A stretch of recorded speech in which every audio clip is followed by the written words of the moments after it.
Bonjour et bienvenue dans Prière Inspirée. Je suis heureux de vous retrouver à nouveau dans cette série d'émissions avec mes deux invités bien aimés. Je vous avoue que je suis particulièrement béni de les avoir cette semaine. Donc on a écouté lundi, mardi Bertrand Bouchard et il est là encore avec nous aujourd'hui. On est heureux de vous accueillir à nouveau, entendre parler de ces miracles, de ces guérisons. C'est extraordinaire, ça n'a pas de prix. Et on a eu la grâce également d'avoir votre ami, parce que c'est un ami aussi personnel. Oui. L'évangéliste Marcel Favreau a été particulièrement aussi béni avec lui, un homme sentinelle. Et c'est sûr que c'est pour moi aussi un exemple, un modèle de ces sentinelles qui persévèrent jusqu'au bout. C'est une véritable grâce. Et voilà, aujourd'hui, on va continuer d'entendre parler de réveil, de guérison, de miracles avec vous. Et je crois que la première guérison dont vous allez nous parler, c'est celle de votre épouse. Oui. Bonjour, ça me fait plaisir d'être ici. Bonjour à tout le monde. Je voudrais commencer en m'introduisant. Mon nom, c'est Bertrand Bouchard. Et je suis venu au monde en Gaspésie, dans la vallée de Matapédia. Puis là, j'ai voyagé partout depuis l'âge de 17-18 ans. J'ai commencé à voyager très jeune. J'ai voyagé partout à travers l'Amérique. Et puis là, aujourd'hui, je suis avec vous autres. Ça fait beaucoup plaisir d'être ici. Ça fait chaud dans mon cœur de pouvoir partager ce que le Seigneur a fait pour moi, puis pour nous. Fait que je suis marié à Janine Pelchat. Je voudrais commencer avec un miracle qui s'est produit dans sa vie à elle. Elle avait des colites ulcéreuses. Ça veut dire qu'elle avait 9 pouces dans son côlon qui était infecté. Puis les docteurs qu'on a vus en Abitibi et à la Cité de la Santé à Laval, ils ne pouvaient pas trouver rien pour guérir. Ça ne se guérit pas, ça a l'air. Par la médecine normale, naturelle, ça ne se guérit pas. Et puis, ils donnaient quelque chose à prendre. Là. Il y en a qui ont donné de la cortisane, ça, c'était pas bon. Il y a d'autres docteurs qui ont donné des suppositoires. Ça aidait un peu, mais c'était pas bon non plus. Puis ça, c'est les colites ulcéreuses, c'est une maladie que, pour ceux qui souffrent de ça, là, écoutez bien ceci, là, c'est une maladie que quand les colites sont actives, ça jette le moral de la personne à terre. La personne est découragée, puis est abattue, puis déprimée. Fait qu'un matin, là, ma femme avait ça fait plusieurs années qu'elle avait. On avait prié, on avait chassé les mauvais esprits, on avait fait ce qu'on pensait de mieux, ce qu'on pouvait, puis ça ne guérissait pas. Fait qu'un matin, je partais pour aller faire une course en ville. Puis ma femme était assise sur le coin du divan. Ma femme, c'est pas une femme comme ça, là. Elle était assise sur le coin du divan, puis elle pleurait. Puis j'ai dit, qu'est-ce que t'as? Ben, elle dit, je suis découragée, puis elle dit, ça me fait mal, puis ça lâche pas. Puis elle dit, elle dit, on a prié, on a chassé, on a tout fait ce qu'on pouvait. Donc, il m'est venu tout d'un coup dans mon cœur de dire, oui, mais il y a une affaire que t'as pas faite, t'as pas confessé. Oui, mais elle dit, je peux pas confesser. Elle dit, si c'est un mensonge, je suis pas guéri. J'ai dit, ça, c'est pas correct. J'ai dit, là, 2000 ans, Jésus-Christ t'a guéri de toutes tes maladies. C'est fait, c'est accompli, c'est accompli. Mais toi, tu l'as pas saisi encore. Fait que j'ai dit, ben, dis-les. Elle dit, comment je vais le dire longtemps? Ben, dis-les. Dis-les comme tu voudras, là. Moi, je m'en vais, là. Fais mes courses, ben, dis-les. Et là, elle a commencé à, merci Seigneur de m'avoir guéri. Merci parce que tu m'as guéri. Fait que là, elle l'a dit, je ne sais pas combien longtemps qu'elle l'a dit. Ben, quand j'ai revenu, sa bague c'était passé, puis tout était correct. J'ai même pas pensé lui demander comment ça va. Elle était toute de bonne humeur, tout allait bien. Fait que là, ben, on a fait nos affaires. 2 semaines à peu près plus tard, là, il y avait sa visite annuelle sur son docteur. Elle est allée voir son docteur. Son docteur, il a dit, ben là, Mme Pelchat, ma femme est une Pelchat, elle dit, on a vraiment une bonne nouvelle pour vous. Il y a un Dieu pour vous parce qu'on a une bonne nouvelle. On a dû faire rentrer votre mari. Là, j'ai rentré ma femme dans le bureau. Puis là, il a annoncé ça. Elle dit, vous avez plus aucune infection. Votre côlon est sain à longueur. Plus d'infection. Fait que là, elle était contente. Là. Fait que c'était un puissant miracle que Dieu a fait parce qu'elle a confessé sa guérison. Fait qu'on va prier pour vous aujourd'hui si vous avez des besoins. Sûrement qu'il y a des besoins partout, là, mais ceux qui en ont des besoins, on va prier pour vous après qu'il va vous donner quelques témoignages comme ça. Puis le Seigneur va faire la même chose avec vous. Vous, le 2000 ans, sur la croix du Calvaire, Jésus, il vous a, par ses meurtrissures, il vous a guéri de toute maladie et de toute infirmité. Fait que la volonté de Dieu, c'est que vous soyez en bonne santé. Puis qu'à 88 ans, vous puissiez encore sourire la vie, puis aimer Jésus, puis aimer les gens assez pour leur parler de Jésus, puis leur dire la vérité. Fait qu'un autre... Je peux le dire d'ailleurs, puisque vous étiez presque mon voisin. En tout cas, on habitait peut-être 2 kilomètres l'un de l'autre. Et à chaque fois que je le vois, il est toujours plein, un sourire au visage et plein de foi. Oui, parce qu'on ne peut pas faire autrement, parce que quand on a Jésus, puis qu'on sait qu'on s'en va au ciel, c'est quelque chose à nous réjouir.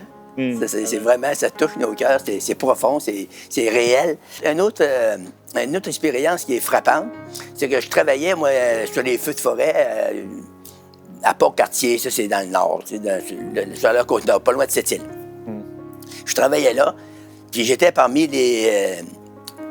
vu que j'étais sur la protection des feux, j'étais parmi les casses-blancs, tous les ingénieurs, les arpenteurs, les gens qui s'occupaient du pelouse. Ils m'avaient mis un casse-blanc, moi aussi, fait que je couchais dans le roulotte. Fait que moi, j'arrivais là, moi, un petit monsieur pas d'instruction, puis les autres, c'est tous des gens d'université qui ont passé là. C'est tous des universités. Il n'y a pas d'illettrés, là, il n'y en a pas. Fait que là, j'arrive là, moi, puis je m'installe dans l'eau puis je me donne aux côtés d'un lit d'un monsieur qui travaillait, il était foreman sur le Belus. Tu sais, c'était des tests dans les gravelles, le sable, les gravelles. Il descendait, il creusait profondément, puis il allait chercher des sondes pour voir quelle sorte de gravelle qu'il y avait là, en tout cas. Okay. Fait que, moi, je parle du Seigneur, tout simplement. Il part à rien, il dit, nous autres, il dit, tous les universitaires, on a eu des lavements de cerveau, puis on ne croit pas qu'il y a un Dieu. Il dit, ah non. Mais il dit, si je te le prouverais, tu croirais-tu? Ben, il dit, me prouver comment? Mais il t'as de l'eczéma, toi.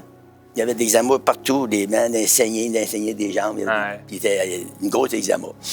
Fait qu'il dit, ouais, ça, il ne se guérit pas. Hein? Il dit, le docteur me soigne, il me donne la meilleure onguent qu'il m'a donnée. J'ai essayé toutes les sortes, puis il dit, ça ne part pas. Tu sais, il y a des slacks, mais il dit, ça revient tout le temps. Il dit, ah oui, c'est correct. Fait que là, la journée se passe, je dis, quand? Il m'a donné un Nouveau Testament. Puis j'ai dit, fais-moi la grâce de le lire. Puis après ça, là, on en reparlera. Pour ton eczéma. Et ça restait comme ça. Là. On est parti chacun de notre bord, on est allé souper, puis tout ça. Puis là, moi, je me suis couché le soir. On couchait tous les deux dans des lits au côté. Fait que le soir, je me couche, puis je m'endors. Mais moi, j'ai reçu, quand j'ai accepté Jésus-Christ, j'ai reçu le baptême du Saint-Esprit. On appelle ça comme ça, c'est ça qui est écrit dans la Bible. La Bible dit, le Saint-Esprit va venir sur vous recevrez une puissance. Puis cette puissance-là, il y a une manifestation quand on reçoit le baptême, qui est le parler en d'autres langues. Alors là, je me suis couché le soir. Moi, j'avais aucune intention. J'ai prié, je me suis couché, puis j'ai dormi. Puis dans la nuit, j'ai rêvé, puis j'ai parlé en d'autres langues. Mais moi, je n'ai pas eu connaissance, là. J'ai parlé en langue. Puis moi, je parle le français, puis je parle l'anglais assez pour me débrouiller, là. Puis je parle pas d'autres langues. Puis lui, il parlait 7 langues. Fait que... Puis moi, j'avais dit que je ne fais pas de menterie. J'ai dit, si je te dis, compte sur moi, c'est vrai. Puis je peux te le prouver par la Bible. Fait que ça reste comme ça. Le lendemain matin, on s'en va déjeuner, puis il me dit, ah oui, il dit, t'étais un beau menteur. J'ai dit, pourquoi tu me dis ça? J'ai dit, qu'est-ce que je t'ai dit, c'est la vérité. Il dit, tu m'as dit que tu parlais juste le français puis un peu l'anglais. Mais il dit, tu parles l'hébreu parfaitement. Il dit, pauvre toi. Il dit, je parle même pas un mot de Shalom. Il dit, je vais te montrer c'est quoi. Là, j'ai rouvert dans Acte 2, puis j'ai lu ça. Il dit, c'est ça que tu as eu cette nuit-là. J'ai dit, moi, j'ai pas eu connaissance, là. Il dit, Seigneur, il a voulu te parler. Sais-tu pourquoi il a voulu te parler? Il a voulu te parler pour ton eczéma, là. J'ai dit, là, je vais prier pour toi, puis le Seigneur va guérir ton eczéma. Tu vas t'obliger de croire. J'ai dit, tu t'arrangeras avec le Seigneur. Fait que là, il dit, OK. Fait que là, j'ai mis mes mains, puis j'ai chassé, au nom de Jésus-Christ, l'eczéma. J'ai commandé la guérison. Et puis, le lendemain, il se lève. Hey! Il dit, Bouchard, gars, la preuve que Dieu existe. Gars, mes mains. Il dit. Puis ça était presque tout, puis 2 jours après, il n'avait plus pantoute. Là, il a parti en peur. Là, il dit, c'est sur ma femme. Il dit, il m'allait dire ça à ma femme, puis elle va accepter ça tout de suite. Il dit, fais attention, va pas trop vite, tu dois être surpris. Ah, non, ma femme, la meilleure femme au monde. Je te le dis, c'est la meilleure femme, j'ai une bonne femme. Je dis, oui, j'en doute pas pantoute. Là, il part, puis il s'en va au lac Saint-Jean. Puis de ce temps-là, c'était encore plus. Le lac Saint-Jean, c'était une place très dure pour l'évangile. Là, il s'en va au lac Saint-Jean, il va trouver sa femme, puis il dit ça. Il dit, hey, dors ma femme. Elle dit, c'est sorte d'orgain que t'as mis. Et il dit, le Seigneur Jésus-Christ. Elle dit, t'es fou, là? Il dit, non, il dit, je te le dis, il y a un gars qui est là, il étudie pour la Bible. Puis il dit, c'est lui qui a prié pour moi. Puis il a prié au nom de Jésus. Puis il dit, le lendemain, il dit, tu m'as toute partie, puis 2 jours après, il n'est plus pantoute. Ah, tu vas voir venir. Non, il dit, ça ne reviendra pas. Puis il dit, viens voir ça. Elle dit, ta valise, tu viens d'arriver avec, là? Elle a mis sa galerie. Elle dit, si tu veux suivre ça, elle dit, prends ta valise, retourne-toi là. Fait que c'est ça, le monde. Tu sais, le monde aime mieux. Il y a un vieux slogan qui dit, le monde aime mieux s'appuyer sur un roseau qui voit. Il n'y a aucune valeur dans un roseau. Que de s'appuyer sur un Dieu tout-puissant qui ne voit pas. Mais je voudrais vous dire aujourd'hui que moi, j'ai mis ma confiance en Jésus-Christ. Puis j'ai plus confiance en Jésus-Christ que dans un roseau cassé. Fait que là, il a été guéri de l'eczéma à cause du miracle du parler en d'autres langues qui était accessible à vous, à moi, à nous tous. C'est une promesse que Dieu a faite dans la Bible. Puis si vous l'acceptez, puis vous dites, Seigneur, moi, je veux cette promesse-là, je veux recevoir le baptême du Saint-Esprit en plénitude. Puis le Seigneur va vous baptiser du Saint-Esprit en plénitude. Puis quand vous êtes baptisé, ça se perd plus à part que si vous arrêtez de... Ben, c'est comme mettre du feu sur le bois. Si vous me faites un feu de bois, un feu d'abattis, puis vous le laissez là, il va brûler. Ça va durer 2, 3, peut-être 4 heures, mais il va s'éteindre naturellement, puis normalement, il va s'éteindre. Mais si vous êtes à ras le feu, puis à mesure qu'il chauffe, vous l'attisez. À mesure qu'il commence à baisser, vous le ratisez le feu. Vous remettez du bois dessus, bien, il va chauffer tout le temps. C'est la même chose dans votre vie chrétienne. Quand vous avez Jésus-Christ dans votre vie, quand vous réclamez une promesse, vous la recevez, vous l'entretenez. Après, avec quoi? Avec la parole de Dieu, la prière. De temps en temps, vous pouvez jeûner. Et inquiétez-vous pas, vous ne mourrez pas. Ça va seulement vous faire du bien, vous donner un break à votre estomac. Puis, c'est des choses extraordinaires. Est-ce que Bertrand, peut-être avant encore entendre une histoire, il y a des gens qui écoutent et qui ne sont pas encore baptisés du Saint-Esprit, remplis du Saint-Esprit. Oui. Je suis sûr que là, ils ont soif et ils se disent, mais moi, j'aimerais être baptisé du Saint-Esprit. Seigneur, s'il te plaît, qui prie pour moi. Alors... C'est sûr que vous qui avez entendu ça, vous êtes honnête, puis vous avez soif, vous avez faim de Dieu, puis Dieu, lui, il ne demande pas mieux que vous donnez le désir de votre cœur. Fait que si vous voulez recevoir le baptême du Saint-Esprit, c'est très facile. Je vais juste envoyer sur vous une onde spirituelle, une onction qui va descendre, qui va sortir de ma bouche, des paroles de foi qui vont s'en aller rentrer dans votre cœur. Puis vous pouvez parler en langue traite là. Au nom puissant de Jésus-Christ, je relâche, Seigneur, l'onction, je relâche la puissance du Saint-Esprit, que les jeunes, les gens, les plus vieux, les gens qui sont honnêtes, qui aiment Dieu, puis qui ont soif de Dieu, puis qui veulent. Je relâche sur vous le baptême en plénitude. Recevez au nom de Jésus-Christ le baptême du Saint-Esprit. Merci, Seigneur, que tu fais maintenant, partout où ma voix est entendue, que les gens reçoivent la plénitude du Saint-Esprit maintenant. Amen. Amen. Gloire à Dieu. Amen. Libérez ces paroles avec foi, parce que le Seigneur vous a rempli. Amen. Gloire à Dieu. J'aimerais vous raconter quelque chose de différent. C'est que dans l'Abitibi, dans les années 65, on était dans un groupe évangélique. On manquait de liberté, on manquait de feu, on manquait de puissance, on manquait d'onction. C'était comme un peu devenu, c'était des réunions chrétiennes, mais c'était devenu un peu religieux. Puis moi, j'aime pas la religion. Moi, j'aime la réalité. J'aime la vérité, puis j'aime la réalité des choses. Fait que là, j'ai dit, on va jeûner, puis on va prier. Ah oui? Ils ont dit combien longtemps? Ben, on va prier jusqu'à temps qu'on l'ait. On s'est mis en prière. Moi, de ce temps-là, j'enseignais dans une école là-bas. J'avais une école à Trois-Îles, il y avait une école anglaise, puis il y avait 2 écoles françaises. Moi, j'enseignais les plus vieux, 4 ans de ce temps-là, c'était dans les années 60. Là. J'enseignais les 4, 5, 6, 7 des classes. J'avais 48 élèves. Puis là, on prêchait comme ça. Mais le soir, j'ai dit, si vous voulez, on était un petit groupe, on était, je pense, 7-8. Si vous voulez, on va se réunir dans une maison privée. Il y avait un chrétien qui avait une grande maison, puis il était content qu'on y aille prier là. Fait que tous les soirs, on montait, puis on était en Abitibi. Ceux qui ne connaissent pas l'Abitibi, là, ben, attention, que vous allez entendre. Des fois, ils n'ont justement, à ce temps-ci, ils en ont là, de 50, 52 degrés en bas de zéro. Fait que là, on montait avec un vieux char, qu'une institutrice avait. Moi, je m'assisais en arrière, puis les portes ne fermaient pas. Moi, je tenais les 2 portes du char, puis ma femme s'assisait en avant avec l'autre, puis on montait à 7-8 000, là, on s'en allait dans la maison du chrétien, là, puis on allait prier, tous les soirs. On lisait notre Bible, puis on priait. Ça a duré comme ça. Là, il me demandait de temps en temps, les chrétiens, ils disaient, mais comment ça va durer longtemps, ça? On ne sait pas. On va prier jusqu'à temps que le réveil éclate. On a prié. On a prié 3 mois. Fait qu'au bout de 3 mois, j'étais assis on était dans la salle de prière, puis il y avait un petit banc qui avait à relever. Moi, j'étais à genoux au petit banc, j'avais prié, puis j'avais lu un psaume. Puis j'avais prié, mais je savais plus quoi dire. Fait que là, j'attendais de même devant le Seigneur. Puis tout d'un coup, il y a une voix qui m'a dit lève-toi puis prêche. Les autres, ils voulaient que je prêche tout le temps, là, mais moi, je voulais pas prêcher. Parce que les autres, ils voulaient pas avoir personne au-dessus de l'autre, tu sais. Fait que là, je voulais pas prêcher. Je disais non, on n'est pas là pour prêcher, on est là pour prier. Fait que ce soir-là, le Seigneur m'a dit, c'est l'Esprit qui m'a dit, ben, lève-toi puis prêche. Et là, je me lève, puis je ferme ma Bible, puis je la mets sur le lutrin.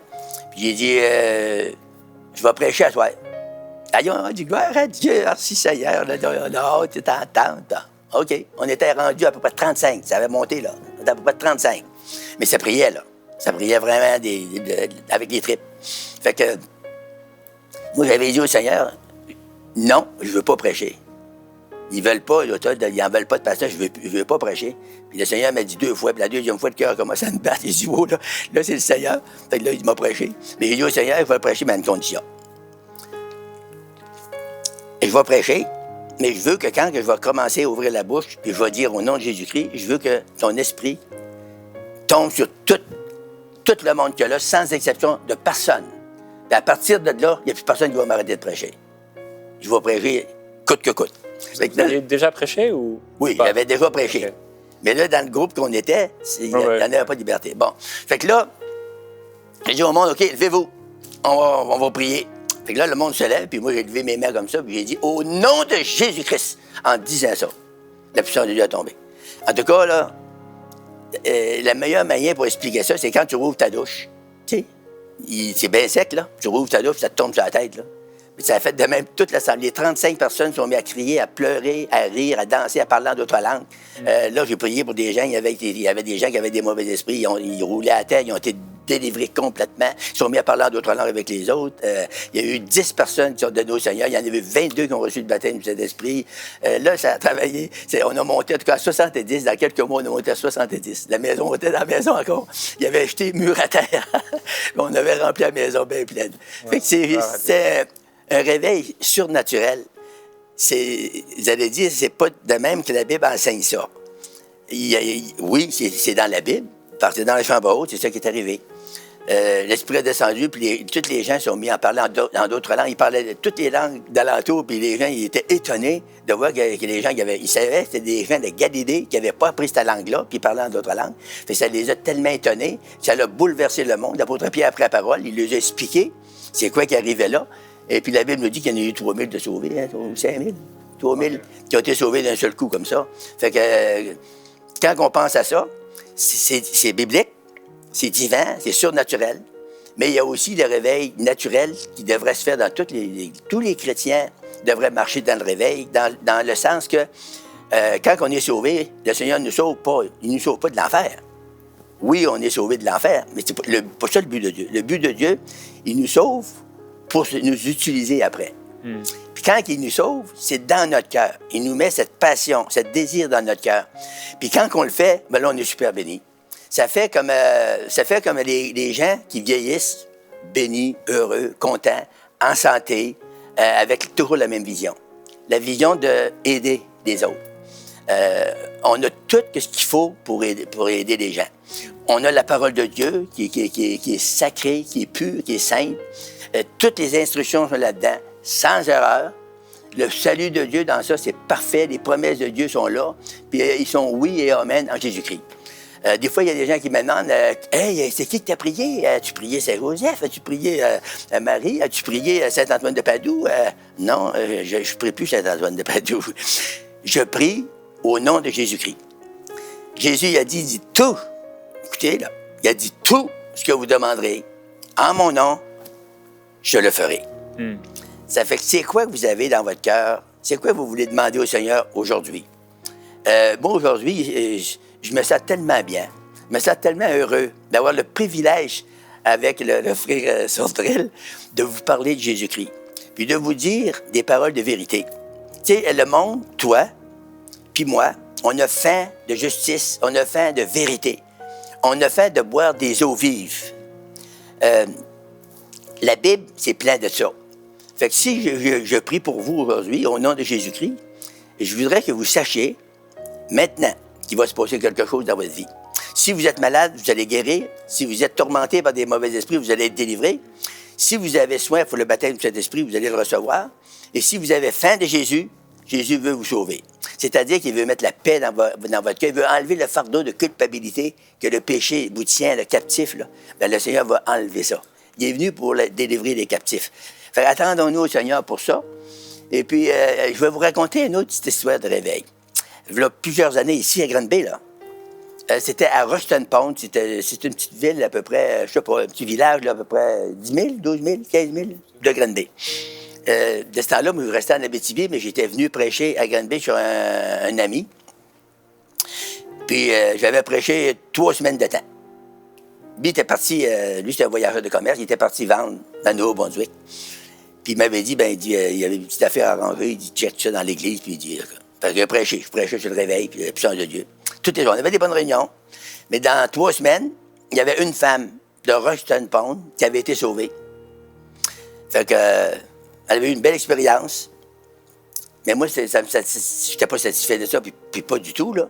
Puis quand il est arrivé le dimanche, on avait eu la réunion du matin, puis là, le midi, on était après le dîner, puis là, j'avais le cœur gros, puis j'ai dit à Frère Poulin, j'ai dit au pasteur, j'ai dit, je suis vraiment pas satisfait le temps que j'ai prêché ici. J'ai prêché de tout mon cœur, j'ai prié, j'ai tout fait ce que je peux. Il y a eu rien qu'une femme qui a donné sa vie au Seigneur. Ouais, mais il dit, c'est déjà beaucoup, là. Il dit, une âme. Oui, c'est beaucoup pour toi. Mais moi, là, prêcher 3 semaines pour une âme, je suis moins intéressé. ça a resté comme ça. Là, j'ai fini de dîner, j'ai monté dans ma chambre en haut, puis là, je pleurais, puis je priais au Seigneur, puis je pleurais. Je dis, Seigneur, c'est quoi l'affaire? C'est quoi le problème? Y a-t-il quoi que je fais mal? Je voudrais régler ça. Je veux qu'il y ait des hommes de sauver. Je veux que les gens soient guéris. Je veux que les démons sortent. Je veux que ta parole soit accomplie. Puis j'ai arrêté de parler, parce que si on parle tout le temps, le Seigneur ne peut pas nous parler. En arrêtant de parler, il y a une voix qui m'a dit, va faire une réunion sur la femme qui était sauvée. Ah! J'ai dit, peut-être. Je descends en bas, puis je dis au pasteur, il dit, hey, ça m'a dit dans mon cœur, elle a fait une réunion sur la femme qui était sauvée. Ah, il dit, ben l'appeler. Fait qu'il l'appelle. Elle dit, oui. Elle dit, je vais inviter mes amis, puis elle dit, venez. Fait que là, on s'en va là, puis il emmène son beau-frère pour jouer de l'accordéon, puis on s'en va là. Tout simplement. On arrive là, il était à peu près 25, 30 dans la maison. La maison était pleine. Là, elle avait plusieurs filles. Elle avait, je pense, 5, 6 filles. Les sœurs de la femme qui avait été sauvée, là. Puis il y avait tous leurs amis de garçons. Puis il n'avait jamais entendu parler de l'Évangile, là.